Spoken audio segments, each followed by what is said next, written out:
Okay, so welcome to this first podcast with our guest Imthiaz Ghulam. Hopefully I didn't butcher the last name there, but he's a client I would consider a friend. Hopefully he reciprocates. And yeah, we're just gonna sit down for a bit of time here and just go over his story because he's had quite a crazy one. Not a lot of people that I've spoken with or worked with have such a crazy story like him. And yeah, we're just gonna chat and keep things casual. So yeah, you want to say hi to the audience? What's going on, guys? And yes, Jay, you are a friend. I do class you as a friend. It is reciprocated. Don't you worry about that. Yeah, awesome. Cool. So let's just get right into things.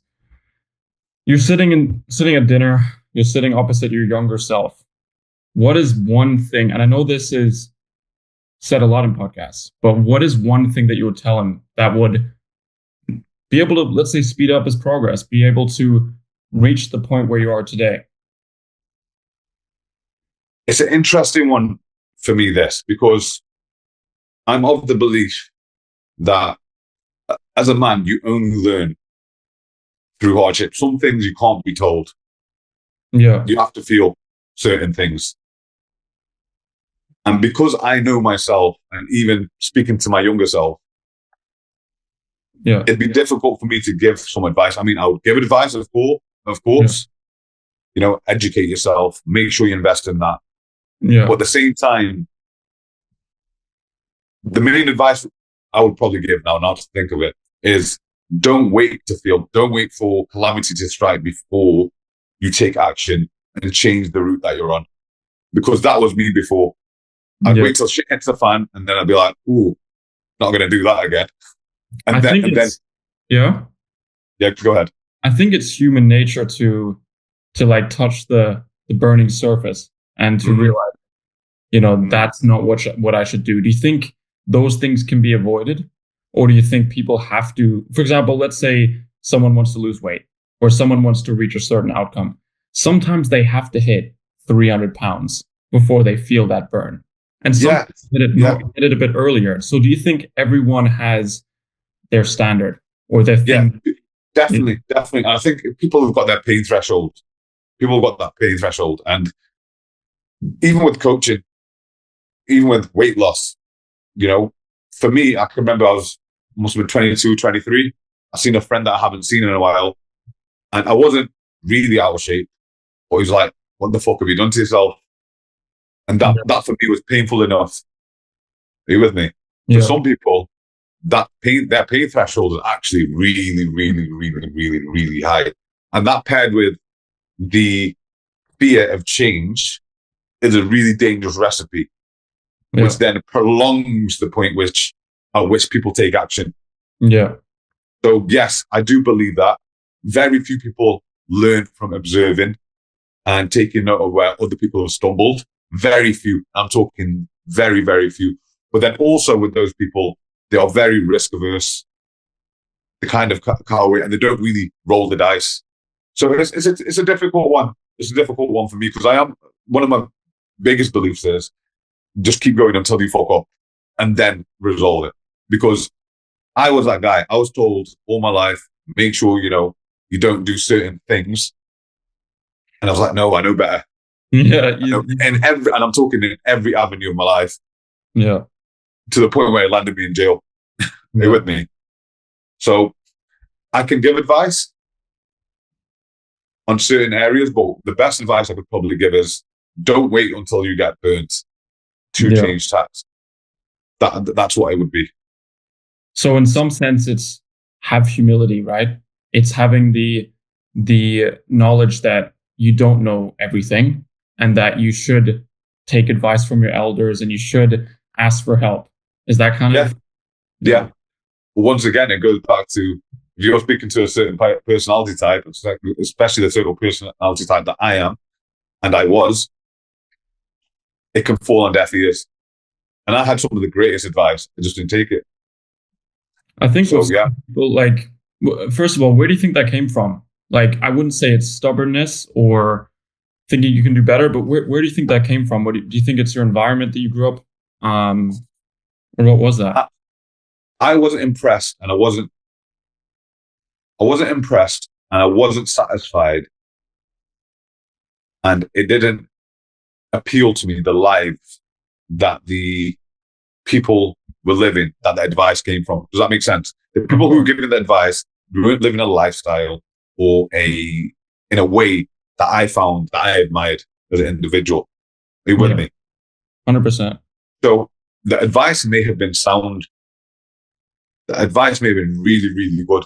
But because it was coming from somebody that I didn't admire, I didn't aspire to be like, that wasn't an inspiration to me as such, even though the advice was great, because they weren't modeling a certain behavior, for me, it was really hard to take.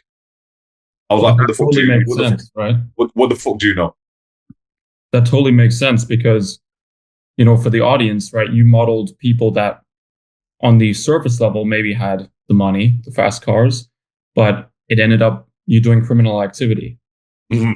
Yeah. Explain that to the audience. Yeah. So as a young guy, I grew up in an area that wasn't really, it was a poor area. There was a lot of crime. And the people who went to uni, studied and went to uni and got jobs, they were being dictated to. And I saw them as being almost like a slave. Yeah. That's the best way I can describe it. And they weren't able to do what they wanted to do, or deep down what they wanted to do. They weren't able to go after what they truly desired because they were shackled in some sort of way. And the guys who weren't shackled were the guys who bent or broke the rules. So I was like, okay, if it takes me to bend or break the rules to get what I want and where I want to be, I'm going to do whatever it takes. I don't care. I don't care what it takes. I'm going to do whatever it takes. So I admired guys who, with the cars, with the jewelry, with the cash, with the respect, irregardless of the way that they got that. That's what I looked up to. And that's fine. That's absolutely fine. Because the people who went the other route didn't have those things. They weren't an inspiration to me. Yeah. And because I was a young guy, I'm talking from the ages like 10, I was looking at seeing these people, I was like, yeah, man, that's what I want, a piece of that life. I want to be like that. What that entailed to the fullest extent, I wasn't aware of at that time. But that's kind of what drove me and my decision-making process. I mean, in school, I wasn't stupid. In fact, I was pretty bright. But I made a conscious decision. This route isn't for me. It's not going to get me to where I want to be. And the other path is what I chose. Yeah. Sebastian, you got anything to add? Any questions or something? I can actually ask another question if you're cool with that. Yeah. Go for it. Did you ask the second question if your goals and aspirations had no ceiling? Where do you envision base alpha would be? I don't believe there's a ceiling. The only ceiling or the only bottleneck is me. If I stop my personal development, if I stop learning, if I stop developing myself as an individual and think, yeah, I've got it all sussed, I understand it all, I know it all, that's when my business stops growing. Now, the real question here is, what are the real limitations that you believe that can be put on you? I don't think there is. As long as I'm chasing progression, learning, bettering myself in every single domain of my life, my business as a byproduct is going to grow. I'll be able to bring more to market. And that's what any successful business is. It's a direct representation and reflection of the founder. 100%. Sorry, real quick, when did you, do you notice in certain aspects, like your mental state of when you're kind of not progressing and when you are, what is the difference between that? Is it just you're doing the habits, you're sticking to the habits, or is it something else? The thing with habits, they don't all slip at the same time. You'll get up a little bit later. Yeah. And then you might skip that first meal. Then you might not go to the gym. Then you might be on your phone a little bit longer. So everything affects everything else. So when I notice something slipping, that's when I know, okay, I need to reset. I need to go back to my schedule. I need to reset things again. I need to get excited again. I need to build excitement. Because excitement it drives motivation. I do believe you can create motivation. This whole thing about discipline versus motivation is false. They work together. Yeah. When motivation dips, discipline takes over, but the discipline muscle it can only be used sparingly.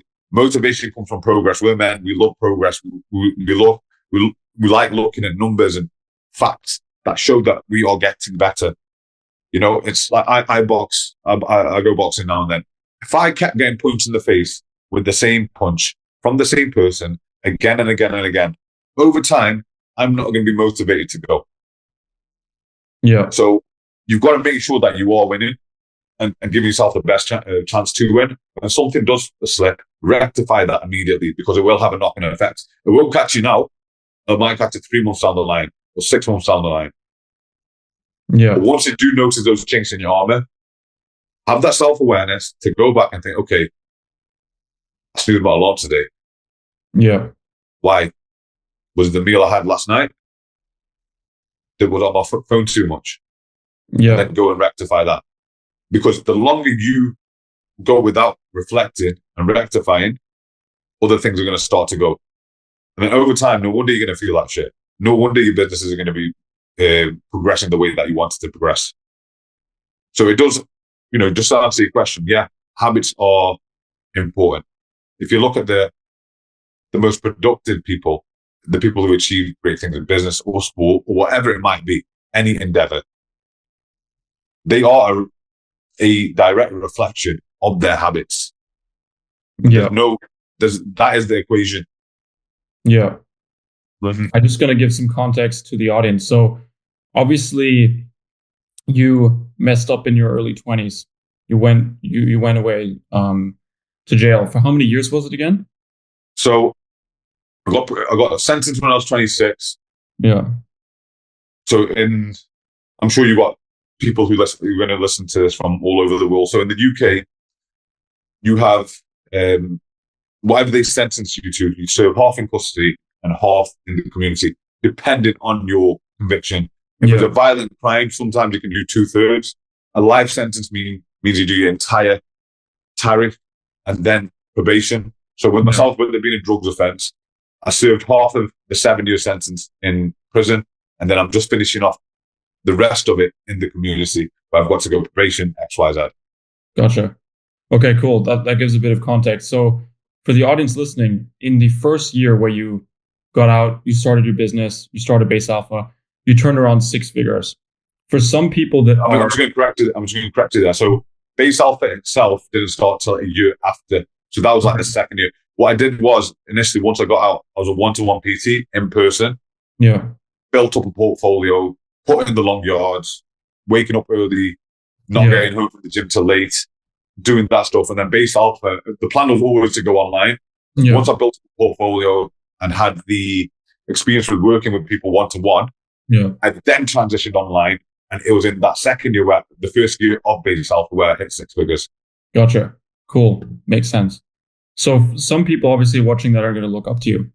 And going back on the previous question, some people have habits, but they mess up. They skip the gym, they sleep in, they get home from work and they just tired. They can't work on their business. What is your hard reset? What is something that can get you in the mental state of not having a negative spiral, but catch yourself and get back on track? It's weekly reflection. So at the end of the week, I do a weekly review and then set the plan for the following week. And then I'll review that week again. I'll notice patterns. Like this week, me and you spoke before we started recording. You said to me your energy's off a little bit. Hopefully it's not off now. No. But that was because I told you I front-loaded the week too heavily. By the time I got to Wednesday, I was grinding. Thursday, I felt like shit. And today, I'm absolutely exhausted. Yeah. So that's, because I'm reviewing, because I'm journaling every day, I can then go back and be like, okay, my energy's off. I rate myself out of 10 when I wake up in the morning. Where's your energy today? Okay. I can see by Wednesday, my energy's off. I'm at a 6. I'm at a 5. Okay. What happened? It's the same with any business. You're going to review data. You are your business, you know? Yeah. So you've got to review yourself. You've got to have data on yourself. Even though it is very subjective based off how you feel, it's data nonetheless. If you notice a pattern, you know, by Wednesday, Thursday, I'm fucked. Like I said to you before we got on camera, next Thursday, I'm taking the day off. Don't bother me. Yeah. We'll see how I feel. I'll see if I get more done. If you're not doing that on a weekly basis, then on a monthly basis, then on a 45-day basis, and then on a quarterly basis, what you're going to have to do at some point, maybe 6 months down the line, is completely turn the ship around. Yeah. Why not make it easy for yourself where you're just touching, directing as you go, instead of making these big seismic shifts? So review and analysis is key. You've got to treat yourself like you would your business. Yeah. The same way that you look at your revenue and your profit margins and your bottom line every month. Some people might look at it every week. Some people might look at it every day.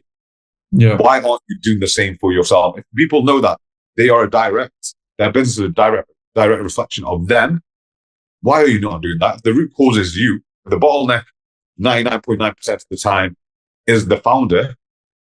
Yeah. Why is that not being assessed? Why is the data not being collected on them? And it's hard to reflect on yourself and hold your hand up and be like, yo, I was shit this week. But then there's got to be something constructive that comes off the back of that.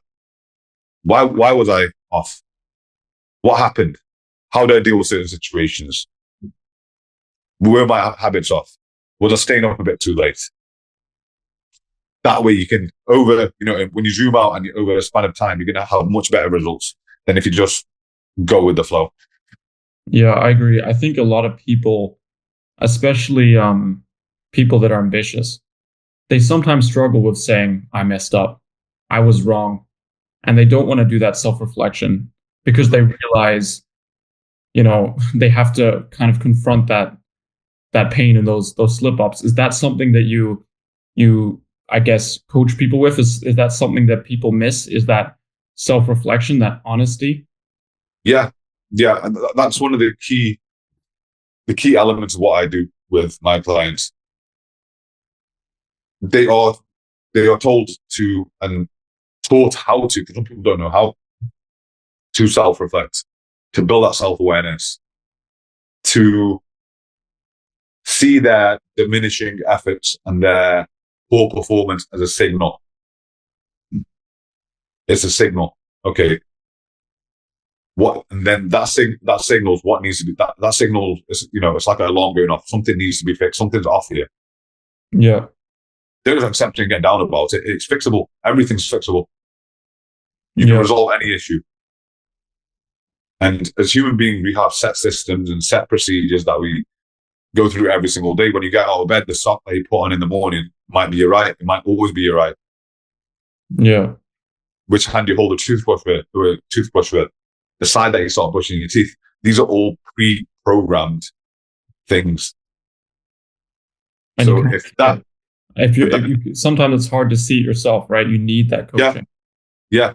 And that's, these are ingrained patterns that you've got of behavior that you've got in your mind. And a lot of us live our lives on autopilot because the brain is lazy. The brain wants the path of least resistance. So if we know this to be a fact, how about we reprogram the brain? How about we reprogram your habits? It's going to give you a different output. Sure. So like coming with this whole autopilot thing, like the steps to be successful or to achieve your goals, it's no secret. The books are out there, the information is out there, but there's this kind of mislink with, people know what to do, they read the information, they go through YouTube, do whatever, but they can't break themselves out of this state of being in autopilot. What do you suggest people to do watching this, or even with your clients? Like, what is the first thing that you tackle for people to break out of that state of living every single day the same habits, being on autopilot, to breaking out and taking those first steps to realizing that they can live their life by design and they can reach their goals? What is those first initial steps? Funny you should ask that question, because I run a call with a brain coach early in the week. Amy Porter. And she reminded me of some of the material and some of the knowledge that I had previously. And the first thing is self-awareness. You've got to know that what you are doing is suboptimal, isn't conducive with your goals. That's one thing. You have to have that self-awareness. Okay. Without that, we can't work. Okay. By the time somebody who comes to me, comes through my door, they're aware that there is a problem that needs resolving. Okay, cool. After that is, what is the thing that we want to stop doing, and what is the thing that we want to start doing? Because a lot of the time you've got to start with taking things off your plate. We've got to, there's no light without dark. What do we need to stop? What do we need to replace it with? Cool. Both of those things are going to take constant, consistent attention in the beginning. Yeah. And don't overload your plate with, I'm going to sort out my diet, I'm going to sort out my sleep, I'm going to start going to the gym, I'm going to start reading 10 pages of a book, I'm going to start meditating, I'm going to have cold showers, I'm going to do this, I'm going to do that, I'm going to do that. No. One thing at a time, because your brain gets confused, like, what do you want me to do right now? That's what overwhelm is. There's a bunch of decisions trying to be made at the same time. One thing at a time. So what do we need to stop doing? What do we need to start doing? Let's say waking up, for example, without snoozing the alarm. Okay? So the thing that we need to stop doing is stop hitting snooze. And then in terms of getting up, how are we going to facilitate that? A method, a circuit break, count down from 5 could be a method. 5, 4, 3, 2, 1, I'm up, out. We've got to be very conscious, and place consistent effort on that in the beginning. And it's hard first thing in the morning, you're groggy, man. But having that awareness is about the night before, understanding I'm going to be tired. I'm going to want to hit the snooze. I'm going to want to stay in bed 9 minutes longer. Yeah. Okay? I'm going to want these things. But if I also piled on top of that, you've also got to get to the gym after that, and you've got to prep your meals. Overwhelm. One thing. Okay, so tomorrow's objective is don't press that button. 5, 4, 3, 2, 1, get up. Let's do that for a few more days. Cool. Okay. I'm getting up now. I'm not having to count down from 5, 4, 3, 2, 1. I'm not having to do that. I'm getting up. Right. Okay. I'm not having to I have to place as much conscious effort on this action. It's becoming a pathway. It's becoming a change behavior. It's becoming easier. Okay, cool. What's the next thing I want to do? So on and so forth. So that's how you stack habits. That's how you build habits. Awareness, remove one thing and add one thing at a time. In the beginning, you're going to have to pay attention to it. A lot of attention. Yeah. It's going to take a lot of your bandwidth. Now, over time, it becomes easier because your brain wants ease. Your brain actually uses up around about, I think it's 20% of your energy. Yeah. So I think, sorry, don't want to cut you off there. When it comes to people, like you said, a lot of people struggle with that overwhelm. And they look at other people and they're like looking at their level 100 where they're on level 1. And they don't understand how to break down goals into smaller checkpoints. For example, like you said, when you get up, the first thing you need to focus on is stop hitting snooze. It's not about what you're going to wear or all of that stuff. It's just hitting that very first step. Just get that first win. Yeah. Get that first win. Make that first win as soon as you can. But some people might be able to get up. Somebody else might be eating junk food at night. So address one area, address one thing at a time. Once that becomes easier, because the brain will recognize a certain pattern, because your life currently is a representation and manifestation of your thoughts that you take action on. They are your thoughts that you take action on. And your brain will only take action on the thoughts that it's most comfortable and easiest for it to do, the one that it's done before previously, plenty of times. So in the beginning, it's going to be hard. It's like, she gave me the example of a cornfield. When you go through a cornfield, what you see in the movies, the first time you go through one, you're probably going to have to chop it down with a machete. and you'd have to fight your way through and claw your way through. Okay. If you go through it the next day, it's going to be a little bit easier, to the point where you're 2 or 3 months down the line and it's just like a normal walk, because you've, chopped out the path. Yeah. But if you were to step away from that and come back a few months after that, the cornfield would be back to how it was, and you'll have to do it again, and it becomes harder again. So your brain works in the same way. You've got to tread the path. You've got to walk the path regularly. Yeah. It's just repetition. I remember when a few years ago, I wanted to have a good morning routine and I wanted to get up. So what I did, I also watched something about this, but I pretended like it was the morning. So I got into bed, pretended it was the morning. I got up, I walked to the bathroom, I brushed my teeth, had a shower, whatever, go down, have my gym stuff ready. And I did that like 3-4 times. And my brain was already familiar of that path. And then I thought, I also memorized, okay, I'm going to do this, I'm going to do that, I'm going to do that. And all of a sudden, it was way easier the next morning for me to do it because my brain's already recognized it and I already know the pattern. It's the same like if you want to go to the gym, just put on your shoes and walk downstairs or walk outside your house and then go back upstairs again. Like you don't even have to, it's just getting that. And chances are you walk downstairs and you'll be like, I'm already down here, might as well go. It's just getting that first little bit of a breakthrough. Yeah, your brain is a pattern recognition machine. So whatever you feed it, that's what you're going to get. So bang on. That's a great way of doing it. Rehearse. Definitely. For sure. I wanted to take a little 360 here. You've got a son, is that right? That's right, yeah.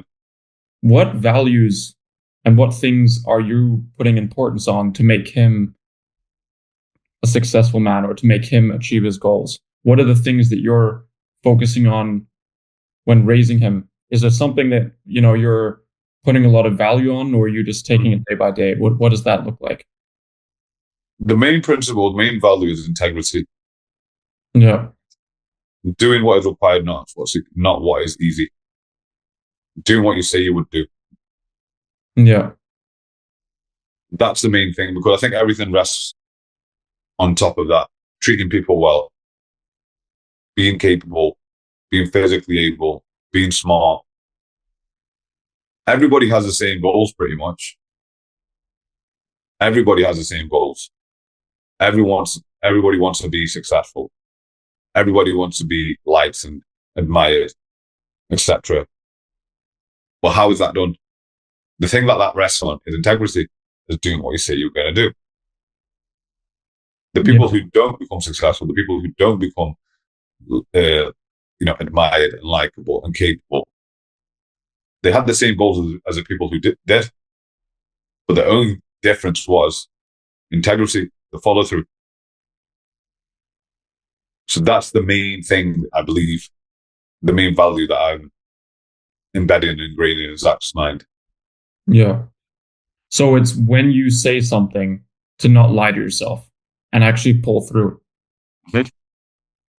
Is that something that like your clients or people that you work with, is that something that they struggle with? They tell themselves, I'm going to do this, and they just don't follow through? Yeah. I mean, we all do it at times, right? We all do it at times. But if you've got a rule, so my rule is, if it leaves my mouth, it's got to happen. Yeah. If those words leave my lips, it must happen. So for me, if I really need to do something, I won't keep it to myself. I'll tell someone. It holds me accountable.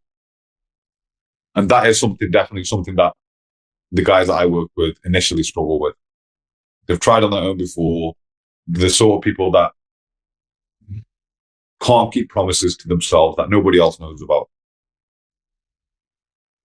And it's easy to let yourself down. For sure. When you've got somebody in the corner. And there's not enough on the line. That's actually a perfect segue, because I've got a quote by you, or like a text by you that you posted. Okay. After every win, there's a come down. The one thing you've relentlessly chased doesn't give you the satisfaction you thought it would. That hollow feeling, It's disempowering. You made it about you, not about them.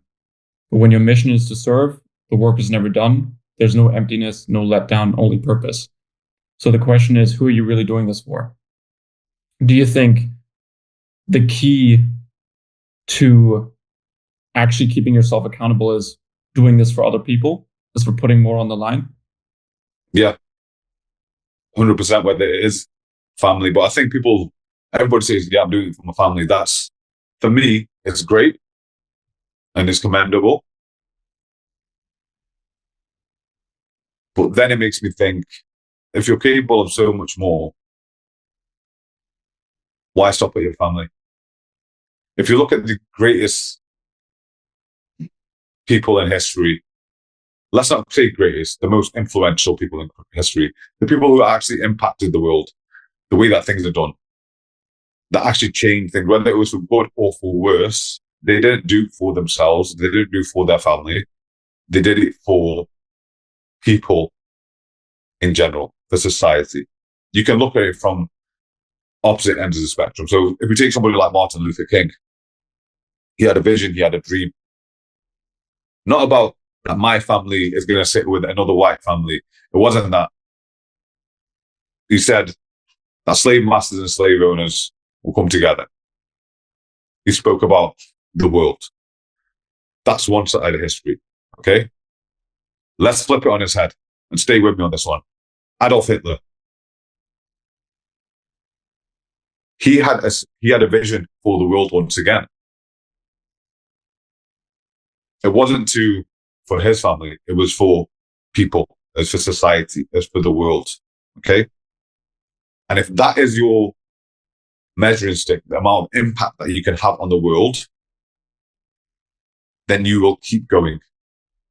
You will keep striving. And both of them, in both cases, lost their lives for what they believed in. You know? One was obviously good and one was evil. But the mechanism was the same. It was, how can I impact and affect society in a manner which I believe is beneficial? What is a change I want to make in the world that I want to see more of?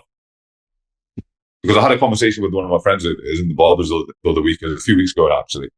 And we got into this exact same conversation and he goes, yeah, I'm doing it for my kids. I'm doing it for, so I can put them through private school and so on and so forth. And I like playing devil's advocate. I go, okay, you're doing it for your kids. Great. Why?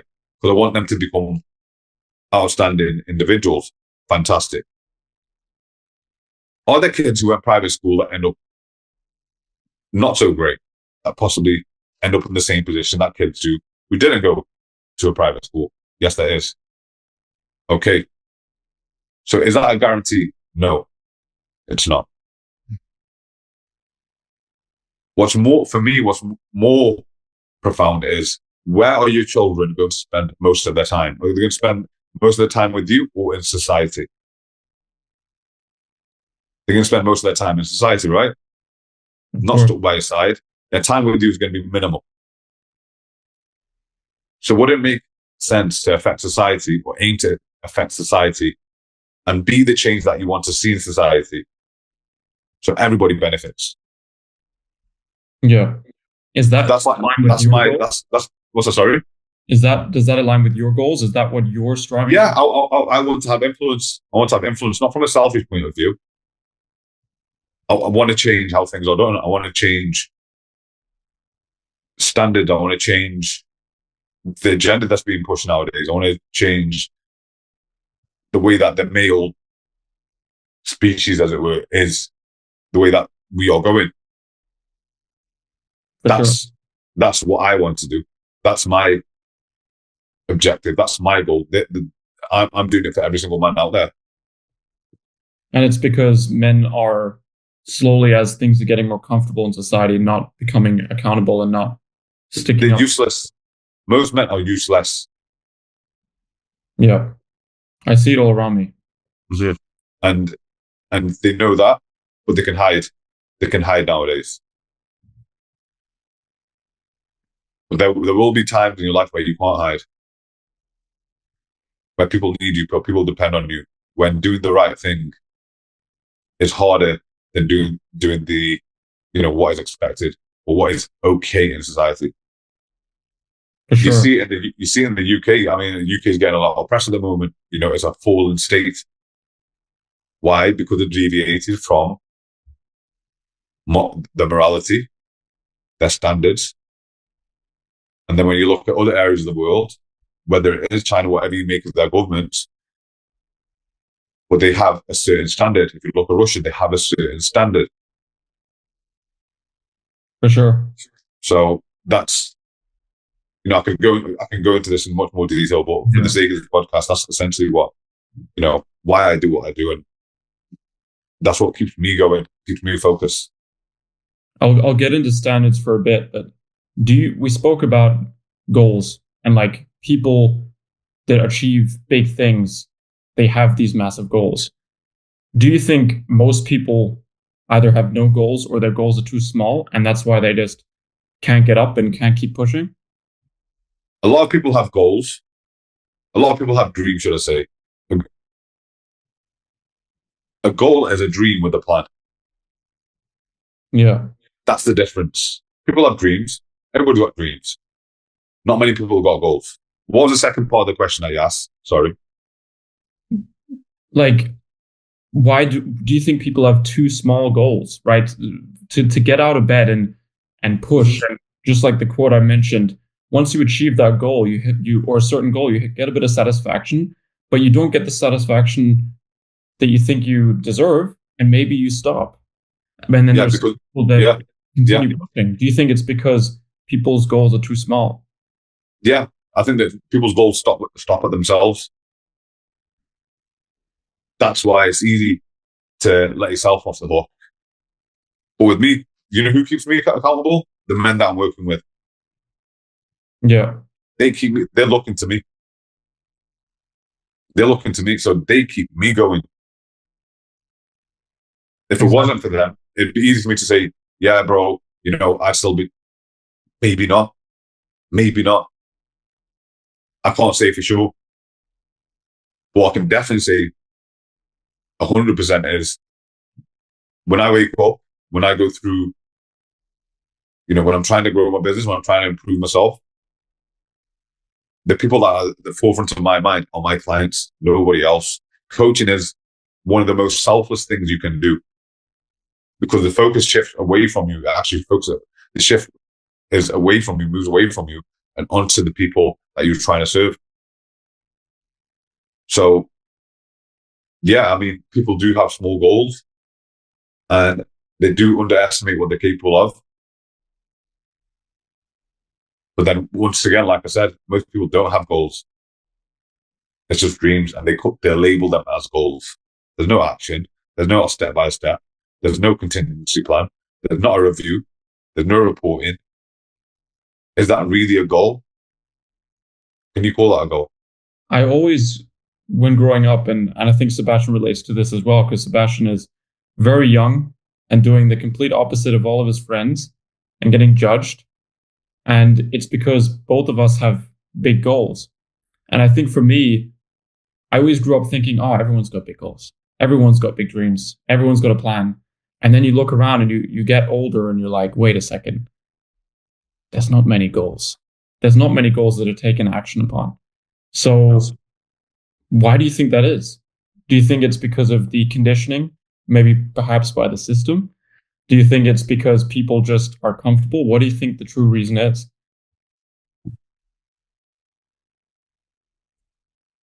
Yeah. To answer your question, is it conditioning 100%? Because I think as a child, everybody has dreams. Everyone's got a dream when they're a kid. Yeah, everyone's got a dream. But over time, what happens, other people's ideals are pushed onto you. Other people's limitations are pushed onto you, which are coincidentally pushed onto them. So how many of your own beliefs are actually your own beliefs? Very few. Very few.